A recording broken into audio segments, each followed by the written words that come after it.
above as well. But you can make a pretty big circle. For me, this is like a baseball or an orange. You can make yours even bigger page than I do. From here, I like to make a few. I added like 5 or 6 of these circles so they can kind of merge together. But we need to add some construction lines on top of this. The first one is a vertical line going right down the center.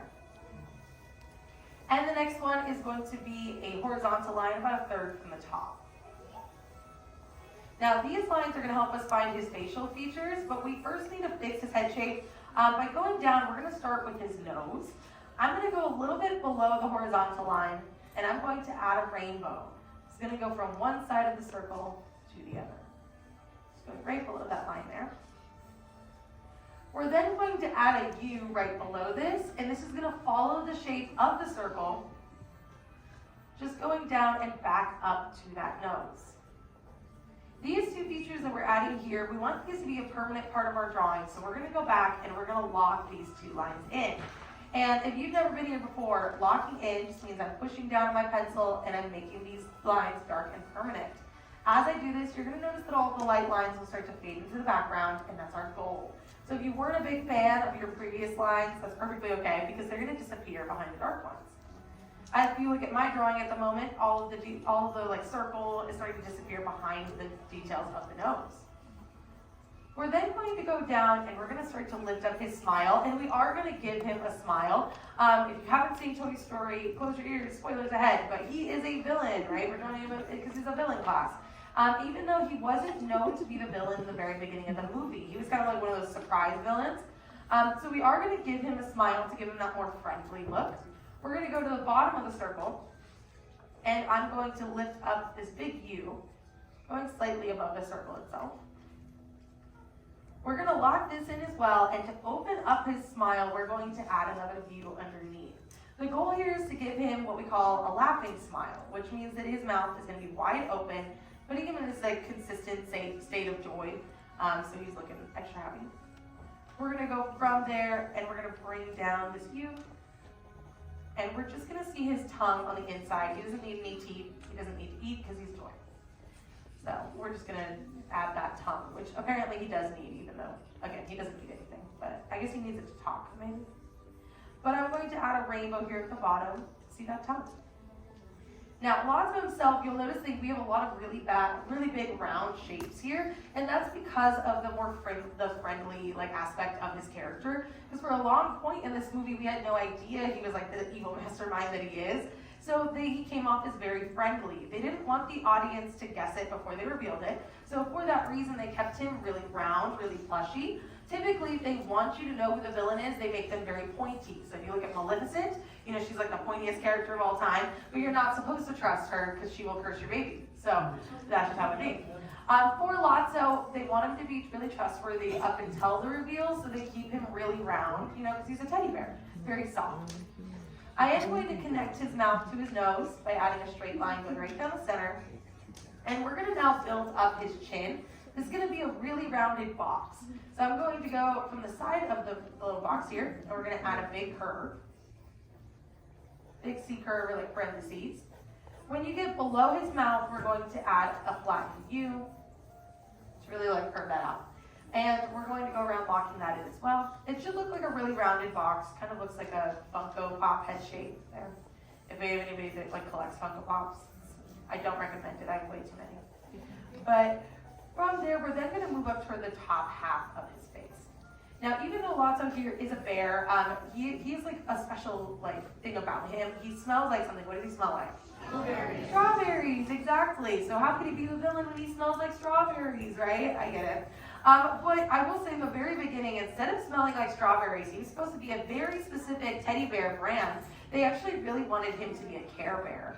Now, I get it. I understand why Care Bears doesn't want to be the villain in this movie. It's not really good for PR. But imagine how funny this movie would have been if the villain was like a sunshine bear the whole time.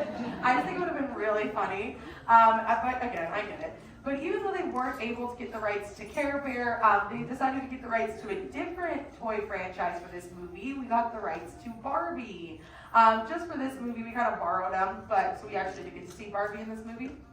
The reason I love that is because it means I'm allowed to say, "Hi, Barbie," you know, yay. I was like, I love Barbie. But from there, now that we do have this really big, like, foxy shape, we're gonna go up toward his eyes. These are gonna sit above the horizontal line that we created, and I'm going to add a circle. We're gonna add 2 circles, one on each side of that center line. We're gonna go around locking these in, and we are gonna give him a bit of an eyelid as well. The goal is to make him look very relaxed because, you know, he is like the man with the plan, you know, he's kind of very calculated, so we give him a more relaxed look to look like he's very calm, you know, like he's planned this out all along. So once we have those eyes all locked in, I'm going to add the eyelid by adding a diagonal line. And it gets lower as it gets closer to the side of his head. And we're going to place his pupil underneath. For the pupils, you can really change up the shape. This is the most flexible part of his design. So if you want to give him strawberry pupils to show that smell, you can. You can put hearts in there. Maybe you really love Lotso. I'll judge you a little bit because he's a villain, but that's okay. We're going to go inside of this, and I'm going to then shade in. So whatever shape you chose, make sure that this is the darkest part of your drawing so it can really stand out. We like to say that the eyes are the window into the soul, so they should be very dark. From there, we're going to move up to his eyebrows. Now, we're going to change our Lotso here from going really friendly to giving him that more evil look. We're going to change this smile into an evil smile by giving him really deep eyebrows. I'm going to go right above the eye, and I'm going to bring up a diagonal line right on top of it, going to the edge of the circle. And he's instantly going to look a lot grouchier. And that's the goal here, because he is still a villain, even if we didn't know that. We're then going to add a rainbow right on top to give him another round shape. We can lock this in, and that's going to give him that grouchy kind of look. From there, we're then going to move toward the sides, and we're going to start to build up the rest of his head shape. We are going to see a bit of his cheeks as well, kind of hovering off to the side. So I'm going to go to the top of the circle, and I'm going to bring down a diagonal. This is going to go to the horizontal line. Then we're going to bring down another C curve going to the bottom of his head shape. Going to give him those cheeks there. Bless you. Hopefully you're not allergic to teddy bear. That would be unfortunate. Or strawberries. We're then going to round out his cheeks just a bit more. Now, before we lock in his head shape, bless you, we're going to add some hair texture to our Lotso. We're going to give him a more matted look, though, because he's a very old toy. He's been through many years of love. In fact, does anyone remember what room he's in the daycare?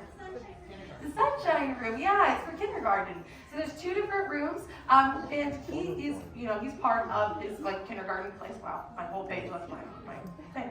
I put that back. I just lost everything. But there are 2 rooms there in Sunshine Daycare. There are 2 rooms, the butterfly room and the caterpillar room. And the butterfly room is for the older kids, and the caterpillar room is for the younger kids. So the new toys, they go to the caterpillar room because that's where the kids can't learn how to use them. And there's bashing toys up against the table and stuff. Not a friendly place. But Lotso is inside the butterfly room because this is where the older kids know how to take care of the toys. This is a big part of the movie, which is where Andy's toys end up in the caterpillar room, unfortunately. But since he's been through so many years of love, he's going to have this very matted look to his hair. So instead of adding points like fresh hair, we're going to add these curves to make his hair look a lot older because he is an older toy. So I'm going to add these curves on the sides, and we can go around locking that in as well. Now, for the hair here, this is actually the reason that Lotso ended up in Toy Story 3. In the very beginning, they wanted him to be in Toy Story 1, the very first movie, but they weren't able to give him this hair texture because of the technology at the time. If you didn't know, the first Toy Story was one of the first movies to put 3D animation on the map. No one else was really doing it then. And for that reason, they were inventing a lot of their own technology. So they only had the capability of making movies that had plastic texture and hard shell texture. So if you think about the first Pixar movies ever, it was Toy Story 1, Buzz Life, and Toy Story 2, which those movies didn't need any hair texture. If you go back and watch the first Toy Story, Andy's hair looks like a Lego piece, where it just kind of clicked into its place. Now they really wanted Lotso as a villain, but they couldn't give him that hair, so they put him on the back burner, and they changed the entire story.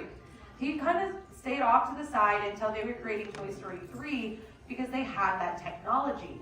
Monsters, Inc. was the first movie they had that really used the hair tech, so they were able to move forward with Lotso. But you can still see a version of Lotso in the background of the first Toy Story movie. He also makes an appearance in Up as well, as a little Easter egg. From here, we're going to go to the top of his head, and we need to make him into a bear. We're going to do that by adding 2 big rainbows off to the sides. And we're going to do the same thing we just did for his head shape. I'm going to add some hair texture. Just adding some more of those little candy canes. And bringing this then just back down, going around blocking in that shape. From there, we're then going to add the inside of his ear, which is just going to be another rainbow. And the very last thing we need for our Lotso is to add some shading. He is pink, so for that reason, I'm going to take the side of my pencil and I'm going to shade in almost my entire drawing here. We're going to leave the parts of the inside of his ear nice and light, as well as his eyes and the area around his mouth. Everything else you can go around shading. And I do like to use the side of my pencil because this is the fastest and softest way to shade. So it also makes you look like an experienced artist, just saying. If you ever do this around your friends, they'll be like, wow, where did you study? And you could be like, the Animation Academy. And if they've never been to Disneyland, that sounds super impressive. Just saying, put it on your resume. I'm going to go around darkening in the nose a little bit more than the rest, as well as the eyebrows. They're a little bit darker than everything else. But whenever you're done, that's all you need for your very own Lotso. Anything else you want to add is officially considered extra credit. Find a spot on your page and sign your name. Nice and proud, because every artist needs a signature. And that's it. Now, I would love to see all of your amazing drawings, so we're going to do a bit of an art show. On the count of 3, I'm going to lift up your boards nice and proud, and we're going to see how you did, all right? And when you lift up your boards, I want you to do an evil laugh. We're going to embrace the villain side. Ready? 1, 2, 3, Lotso!